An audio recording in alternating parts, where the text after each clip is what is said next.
Saint Athanasius, Against the Heathen, Section 4.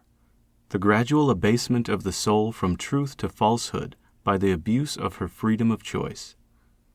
Having departed from the contemplation of the things of thought, and using to the full the several activities of the body, and being pleased with the contemplation of the body, and seeing that pleasure is good for her, she was misled and abused the name of good, and thought that pleasure was the very essence of good. Just as though a man out of his mind and asking for a sword to use against all he met were to think that soundness of mind. But having fallen in love with pleasure, she began to work it out in various ways. For being by nature mobile, even though she have turned away from what is good, yet she does not lose her mobility.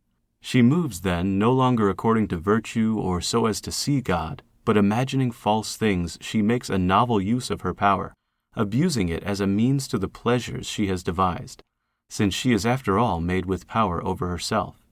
For she is able as on the one hand to incline to what is good, so on the other to reject it.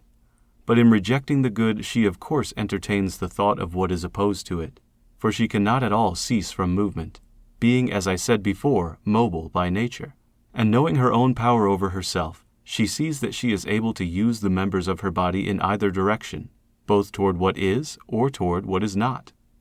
But good is, while evil is not. By what is, then, I mean what is good, inasmuch as it has its pattern in God who is.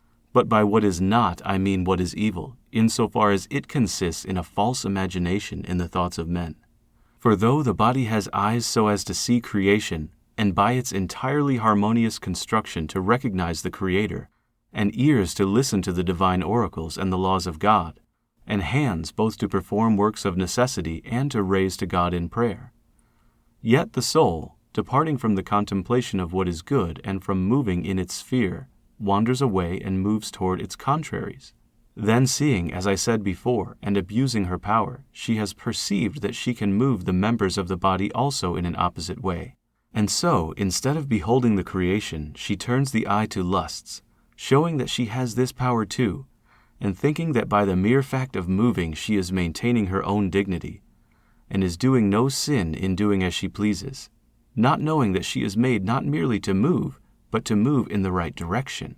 For this is why an apostolic utterance assures us, all things are lawful, but not all things are expedient. End of chapter 4.